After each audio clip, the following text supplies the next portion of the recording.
right, we are here, ladies and gents. The season finale, episode 6, Falcon and Winter Soldier. Spoilers. Today is Friday. It dropped today. I could not sleep for other reasons, and I was like, you know what? I'm up anyway. Let me see if it came out. And I jumped on Twitter and I looked like, dang, it came out. So I watched it because it was like midnight, 1 o'clock. So yeah. I want to say I feel like I was let down in a way. Like it did not feel like a finale to me. Like what happened looked like a finale, but I didn't feel like satisfied with the end. I don't know if that makes sense. Um, Isaiah Bradley got taken care of. Like he got like a little wing in a memory museum type of thing, like a history museum type of thing. He even have a bronze statue. Um, they showed Bucky in Louisiana. Uh, yeah, the kids on his arm holding him up while he just talking with Sarah. He brought cake, talking about where the party at or where everybody at, one of the two. um, him and Sam watched the sunset. Um, but it didn't feel like a finale to me.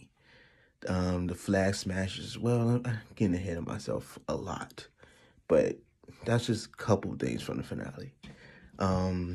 It starts off immediately with the fight. They immediately show off Sam's new suit. He is Captain America now. Like someone asked him like, "Who are you?" He looked at him, bitch. I'm Captain America, duh. Don't you see this shield?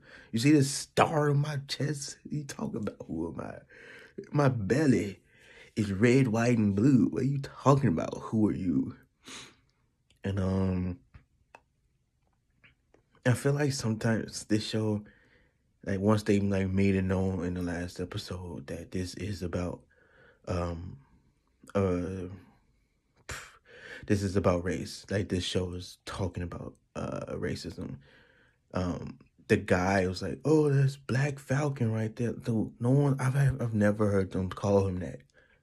Don't try too hard by calling him Black Falcon all the time. Like, don't try too hard. I've never heard anyone call him that in the MCU. Like, stop it. It's Falcon. Let's just chill. Like, you already have the theme. Let's just chill with the little extra anecdotes. Like, stop it. But it was cool, like, to see John Walker pop back up with his tin shield. It looked way better than it did in the little end scene, the post credit scenes. But it got beat up to shit very quickly. Cause Carly pushed a truck full of politicians in trying to kill him and push over the ledge. Bucky was already beneath it, so he couldn't try to help. They showed John Walker. He had a moment where he could have took out Carly or went for the truck. He went for the truck, which I knew he would because he's still a good old boy. Like, come on. And it wasn't enough. Like, he tried, and then they start fighting him, and it still was still was falling. And then they showed Sam. He flew in, and used his muscle with the wings, and then his two red wings. Did he ever have two before? Because if not, that's crazy. And push it up all by himself. It's a good moment. No secret serum, no power. It's just him and ingenuity. Him and vibranium. But yeah, that was cool. That was a good moment. The suit, I don't know. He looks like he's stuck. He looks like he's stuck. Like, admittedly, it does look good. He looks swole as shit. But I don't know. He looks uncomfortable to me a little bit. And it's so bright. Maybe that's the point. And then you look back at Cap suits, it was always like a dark blue, like it was a little dark, but his is bright. So maybe that's the point. Um, trying to think. And dude, I hate Carly. I hate how they did this. And what's crazy is the show actually says it. Like when Sam called her a kid in like episode 2, 3, whatever. Like she's actually a kid. Like she died and like she's a teenager. And I'm like, what the hell? You think about when Cap said it. Like, no, the Wanda Maximoff is like 20 something. It's just crazy. Like, she's really a teenager. People are taking orders from her. Like in like radical orders. And what's more annoying is that we're supposed to be sympathetic to this murderer. Like she's literally a terrorist. Like, tell me, what would you? And then Sam gave this speech, like stop calling them terrorists. Like, dude, she murdered like hella people. She tried to murder hella people. Like, war is war. This wasn't really a war. And at that point of watching it, I can't speak for everyone else. At that point of watching it, I did not even remember what her cause was. I did not even remember what she was trying to do.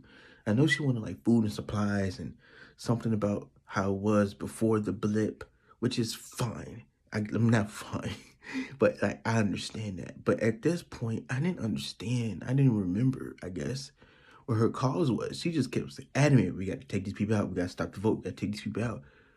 And I'm like, dude, they can still vote. Like, you had to take out that whole system. They can still vote without these people. You do know that, right? Like, that's not how government works. They can very much still vote without these people. And if you do that, you're gonna make it worse for yourself and your people. Like, they're just gonna make it worse. Like, they're gonna put so many sanctions and you're just gonna make it worse. To the point where there is an X-Men situation where they're trying to classify people who have powers or not. Like, you're gonna make it way worse if you kill these people. And I'm just sitting there like,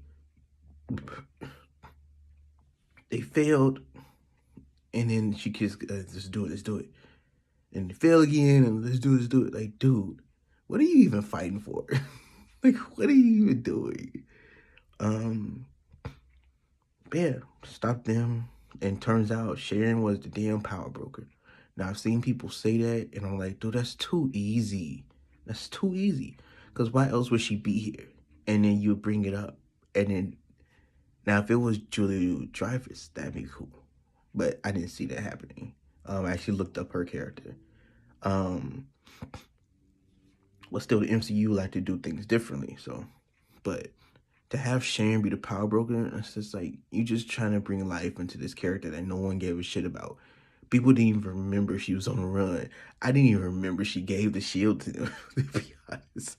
And now all of a sudden she's just like focal figure now. Like, who cares? And they call her Agent Carter, so maybe they're gonna bring the show back. I don't know. It's just I don't care about Sharon. I don't care about Sharon, bro. Um, really, that's it. Like I said earlier, he's before Isaiah saw the museum, he kind of Anthony Mackie kind of swayed them, and like, he did a lot of talking in this episode, and it made me realize, maybe the movies just weren't set up for that, but these MCU, these Marvel movies really downplay his acting because I knew him before I seen him as Falcon. And obviously he's been in stuff since.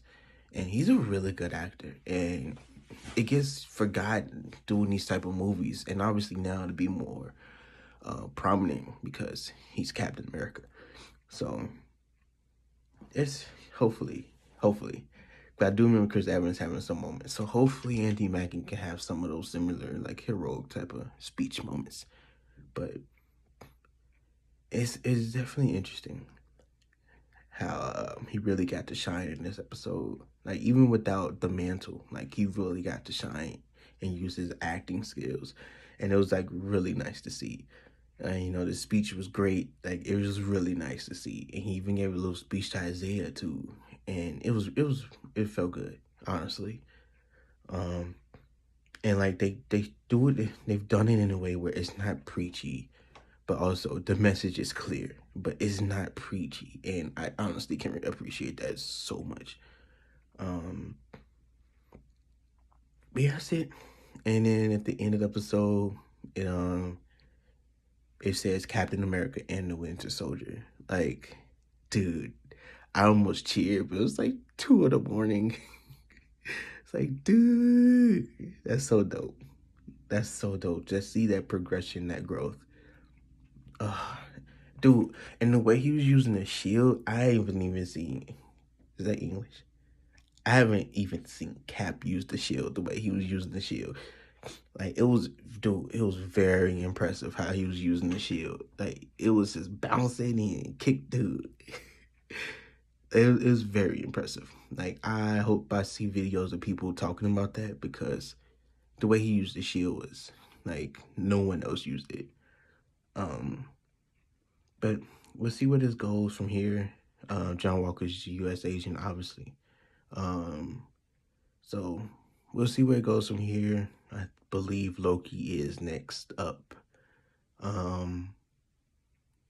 In June. Like, we haven't even gotten to May yet at this point. In June. So you have a whole month. I swear it was only like 3 weeks between Wanda and Falcon. And actually, thinking about that too, I don't feel uncomfortable calling him Captain America, like, because it's been 5 episodes and all these years of him being Falcon, and then right now in this episode, in this moment, he is Captain America. Like, it doesn't feel weird at all. Like, it doesn't feel weird. It's crazy. It's crazy how they did that. But yeah. So that'll do it for this video. Please like, comment, subscribe. Falcon and Winter Soldier, Captain America and the Winter Soldier. It doesn't matter what you want to call it now. Cap and Winter Soldier, like, you can call it either way, because that's the name of the show. But he is Captain America. Like, it's crazy. Yeah, I'll be back. Probably with Mortal Kombat. I love HBO Plus. I could just keep raving about it, man.